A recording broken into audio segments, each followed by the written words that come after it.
The Cold War has never really ended. This is a very racist. To stop the federal government from investing in new weapon systems. Most of the mining comes from Canada. Under the Indian Act. Again, snipers. James Justin Jr. Groceries gone. I have to let them know. Soaked in the blood of the Ryan. From the river to The revolution will not be won with hot takes. Welcome to the Red Review.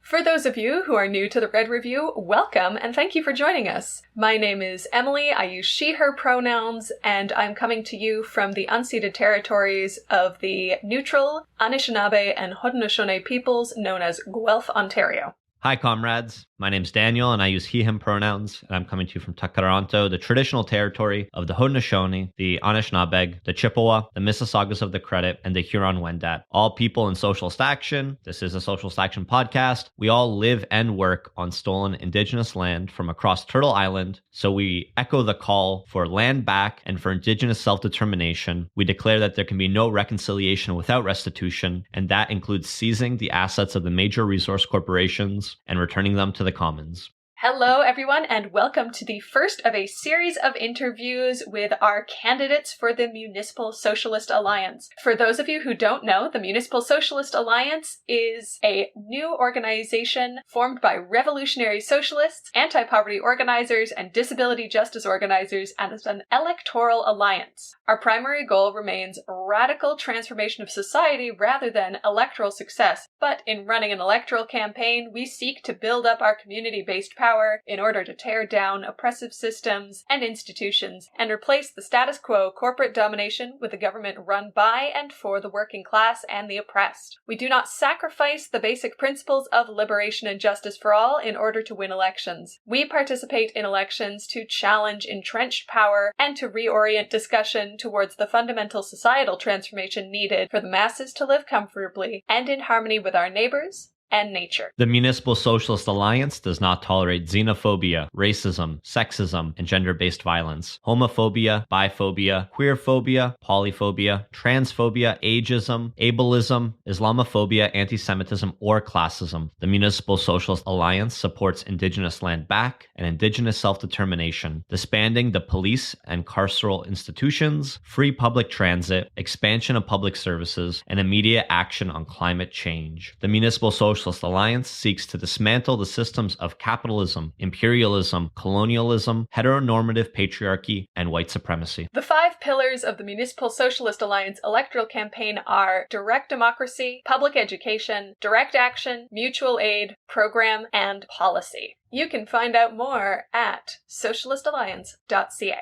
Our first person that we will be interviewing, it is the Municipal Socialist Alliance candidate for University Rosedale in Toronto, Ward 11, Adam Golding. Adam Golding was born in Toronto, raised in Barrie, Ontario, and has lived in University Rosedale for 20 years, where he is currently the Municipal Socialist Alliance candidate for City Councillor. Adam teaches piano from his home in Kensington Market. You may have seen the posters for anarchist piano lessons around the city of Toronto. At the University of Toronto, Adam studied philosophy, mathematics, cognitive science, artificial intelligence, linguistics, psychology, and computer science, and got heavily involved with student politics. Adam focused on municipal politics when Mayor John Tory sued Khalil Seabright for erecting tiny shelters to save lives amid a state of emergency that Tory himself declared. He witnessed mass evictions and police violence at encampments last summer, where he was physically harmed and arrested with dozens of others. That's when Torch, the Toronto Coalition for Housing, was formed. Following these events, Adam Golding worked on voter ID and fundraising for NDP campaigns and joined the Socialist Alliance, launched by leftists who are fed up with the status quo and fed up with the status quo opposition to the status quo. I always like that turn of phrase. I think that's quite good. Welcome, Adam. Thanks for having me, everyone. There's one thing that was cut from that bio that's very relevant because yesterday I was just screening films about Rochdale College at Film Cafe in Kensington Market. Socialist Tuesdays, 3 to 6 every Tuesday. I'm going to do more Rochdale films next week. The reason that's part of my bio is my mother lived in Rochdale, which is part of how I got my radical politics. I grew up raised by a former Rochdalian in Barrie. For those who don't know, do you want to share a little bit about what is Rochdale? You could call it a hippie flop house. The entire building was raided in 1975 at Bloor and Huron, and it lasted from 67 or 68 until then, and it was sort of a campus co-op experiment. The bookkeeping was very creative. They didn't actually pay their bills until about 10 years ago. Yeah, I mean, it's not often that the police raid an entire building of students, well, and other people.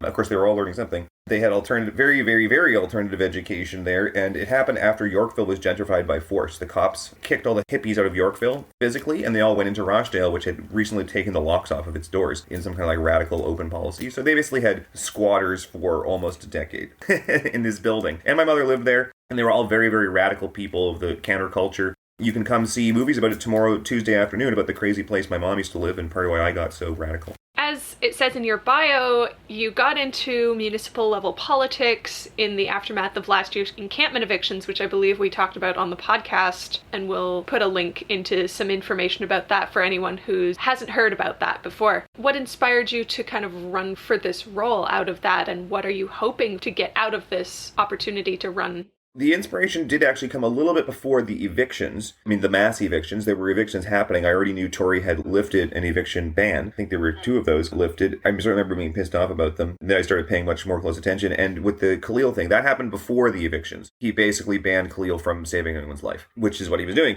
And that was really soul-destroying for the city. And I immediately picked up on that as a logician and a teacher. And I thought, like, what are you teaching children, for instance? You're telling them that you will be punished for saving a life. That is incredibly toxic and corrosive to our community. And not only that, but he was speaking gobbledygook about it. He was speaking logical nonsense, let's say, when he was saying that, oh, those shelters are not safe. Well, not safe compared to what? What they're not safe for is the city's insurance premiums. That's what they're actually talking about. If there's a tiny shelter fire, those insurance premiums go up. They don't pay anything if you die from exposure. They might not even know that you died from exposure. There's a lot of homeless people that went missing, quote unquote, this year. Like the deaths have doubled.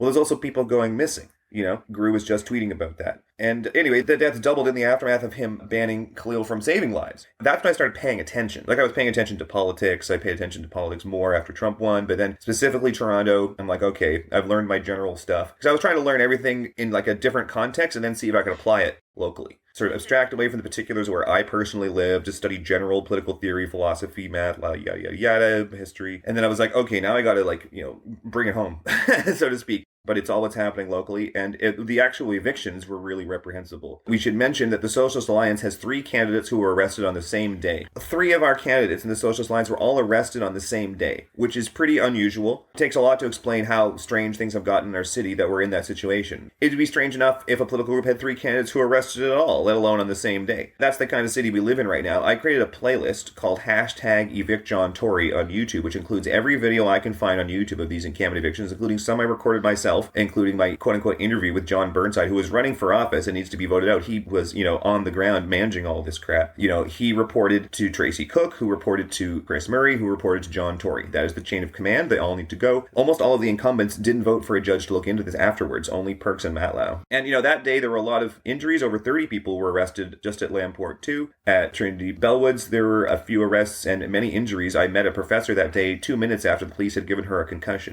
That is not how I normally meet professors. They broke a girl's arm at the following clearing. You know, there was someone who OD'd immediately afterwards, after the eviction at Lamport 2, because, you know, they just lost all of their possessions and had this hugely traumatic experience. And of course, people OD when they're not in their usual setting due to, you know, like habituation. You study that in your Psych 100 textbook, folks. I could go on for hours and hours of all the horrific things that the police did and Star Security did. I was also assaulted by Star Security at the Trinity Bellwoods clearing. And that's just my personal experience, you know. I was one of the very fortunate people in that my charges were ultimately dropped. Some people are still facing charges. Seema Atri and the lawyers at MDC and at CJC are really great. They swooped in. I didn't even know they existed. I just showed up because I knew something was wrong. And I didn't know that anybody would have my back. We still have to have the backs of people who are still facing charges. Running for office is one way we can increase the media pressure on the Crown to drop those charges, actually.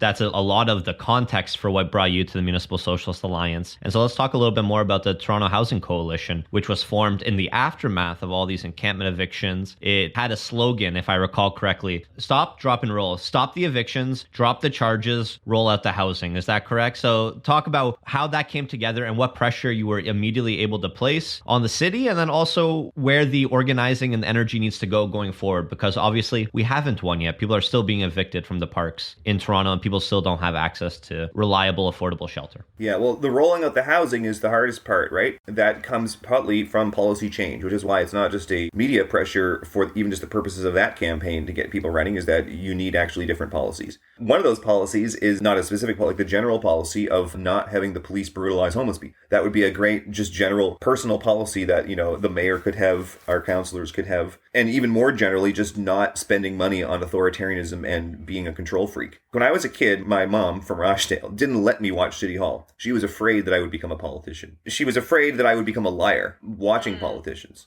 Well, that won't happen to me here. But, we've got this whole framework. They're not just liars. One thing she also said about politicians when I was being raised by this woman is that they're all control freaks. And I see it every day. I maybe would have figured it out myself, but I wouldn't have known exactly how to put it. They are control freaks everywhere. And those jobs attract control freaks. You have to elect people who aren't control freaks. Unfortunately, most of them don't run. If anything, you need people who have maybe sort of traversed the spectrum and been more or less of control freak at different times in their life or something like that. But just like you can be cramped in your muscular position, I think that, does Tori sit like this? Hello, I want to control you all, but I'll be nice about it. That's the vibe I get from these folks. And, we have former cops managing the city. I mentioned the other day, if former cops manage cops, no one manages the cops. We shouldn't have former police in the city manager's office overseeing what the police are doing in something like the parks. Now, the dropping the charges has actually been going okay. Not everyone has had their charges dropped. So even the drop step is not completed. Now, the mass evictions have stopped so far. The moment we look away, they would probably just do it again.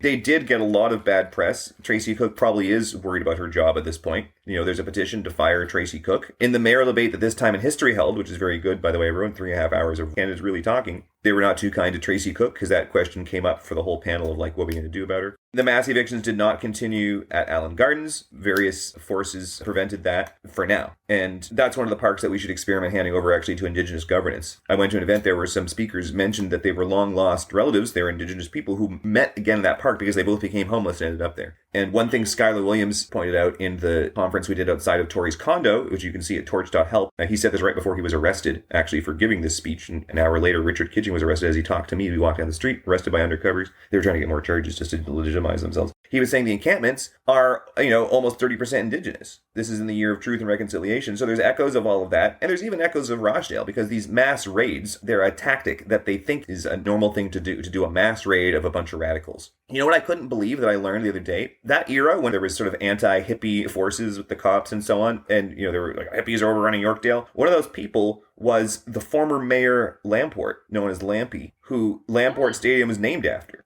Oh. They weren't just, arresting 30 people anywhere. They're arresting 30 people at a place named after a former mayor who was anti-hippie. You mentioned policy. So not only do we need a mass resistance to encampment evictions, not only do we need to stand up for our neighbors in tents, not only do we need to oppose police brutality, but that's a stopgap measure, obviously. That's what we do right now to save as many people as we can, to build up our communities as much as possible. What do you envision then, and what has the Municipal Socialist Alliance collectively been advancing as a policy solution or as a programmatic solution to the problem of houselessness, of lack of affordable shelter, and the other issues that abut up against the entire phenomenon of encampments? So you can find this at platform.adamgolding.ca.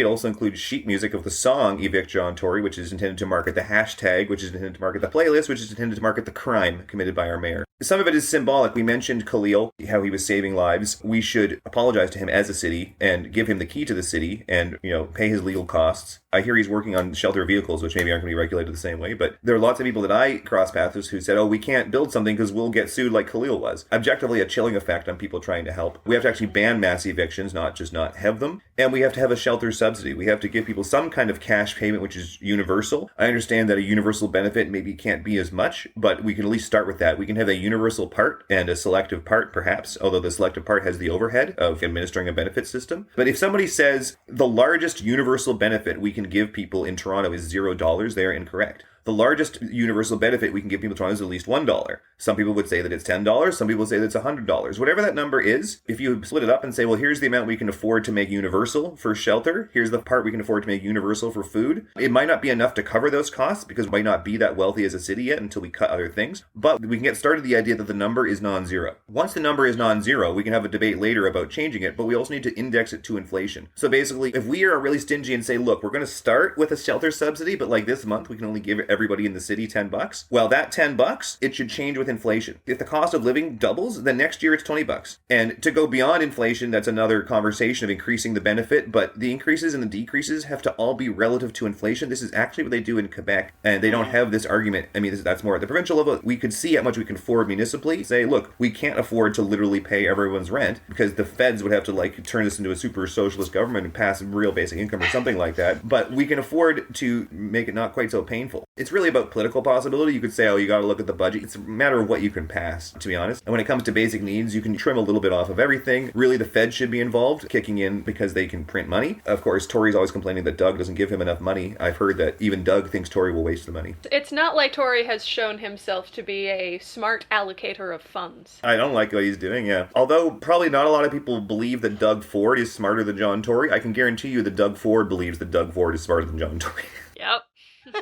Just last night I was at Bampot where I'm hoping to move my launch party tonight because I'm having a launch party and I'm launching my campaign tonight after a long grueling pre-campaign, and the bar that I've been hosting at every Wednesday just went out of business yesterday. Crazy situation. And anyway, I was at Bampot last night talking about this because I might host it there, waiting for confirmation from the owner. A fellow that I showed the platform to, he just stood in silence and looked at the platform for a while, and he said nothing except for one thing. He mentioned the next point, which is the vacancy tax that I have on this platform. And it's very relevant to this bar closing, and I'll explain that in a second. So the vacancy tax on my platform is more aggressive than the Socialist Alliance's platform. The Socialist Alliance has proposed a 30% vacancy tax. I have proposed doubling it every month until vacancies are near zero. If that causes a problem, you'd find out a particular month, but I think it would be good. And this person was just in silence. They said nothing except that one, that policy I like. And I was like, well, that's the one that's even more aggressive than the Socialist Alliance. And it would have helped out because right now, that bar is probably going to sit empty, just like in Hall and just like the Boat, where there also was a Wednesday open mic that was very near and dear to me. We are destroying our own culture over like a numerical calculation. And there should be a rule against destroying our own culture on ourselves, because that's what we're doing when we shut down a bar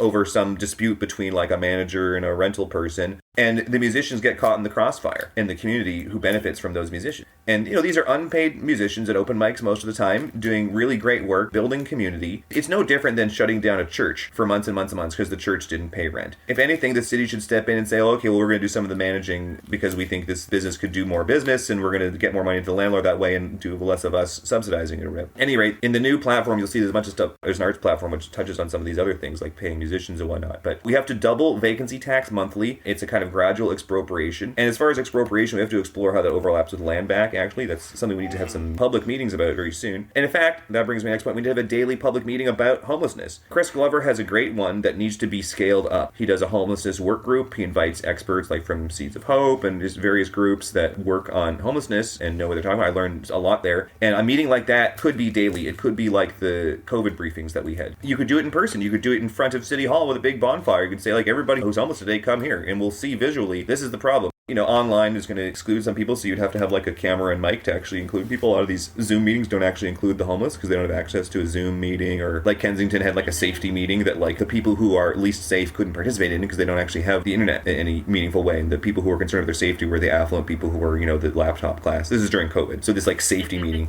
excluded the people who were at risk, and it made it like they were the threat.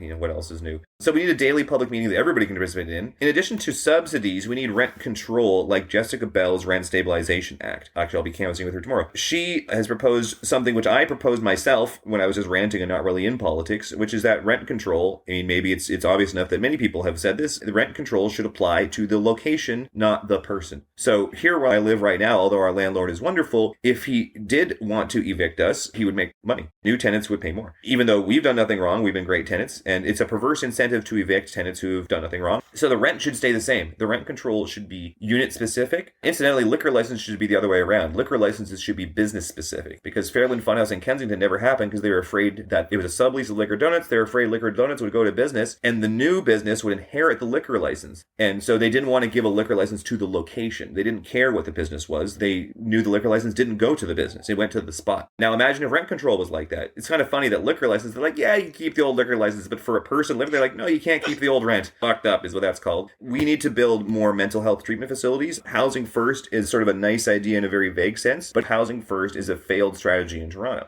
And there's a lot of reasons. Partly, it doesn't really mean housing first. There's some weird caveats on the program where you have to be homeless for a certain amount of time to qualify and this kind of thing. So some of it is the nitty gritty, but some of it is a very broad thing, which I also heard from a counselor from Bradford that I spoke to on the phone many months ago. He said, you have to build treatment facilities first. Because, yeah, there are some people who just need housing, and for those people, great, just give them the housing. So it is housing first for some people. But for some people, it is treatment first. And that they need basically some kind of 24/7 treatment facility that they can go to and stay there and sleep there and also leave freely.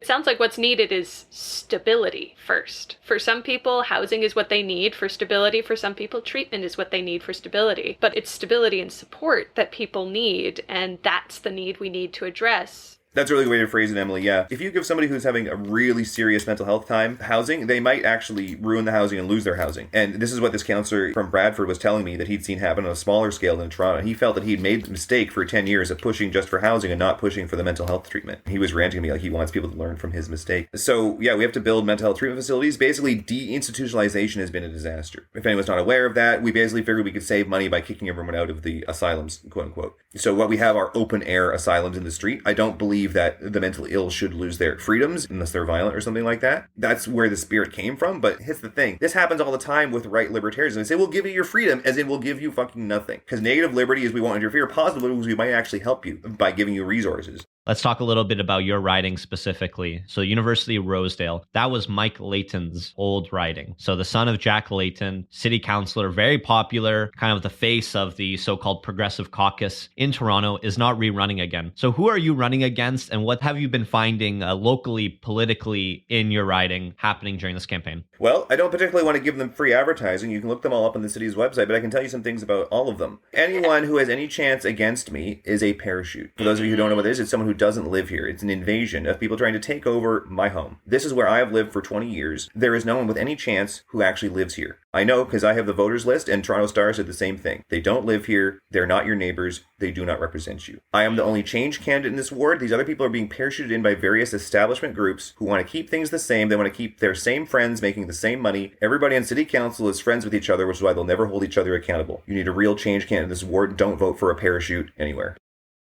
If you have now a minute and a half to speak directly to someone in the city, as we know, municipal elections have the lowest voter turnout. It's probably going to be considerably below 50% because even the last provincial election was below 50%. If somehow this podcast finds its way to someone who has never voted before in a municipal election and they see nothing for them there, what do you say to them in 1 minute? I beg of you, listen to the entire hashtag Evict John Tory playlist on YouTube. You might not have the energy to vote. You have the energy to sit at home on YouTube. Some of it's traumatic. You can skip the long ones. Just watch the short ones. There's a lot of information there. If we could Clockwork Orange strap everyone down and show them that playlist, John Tory would lose in a heartbeat. And John, you better look for a new job. Oh wait, you already have one at Rogers.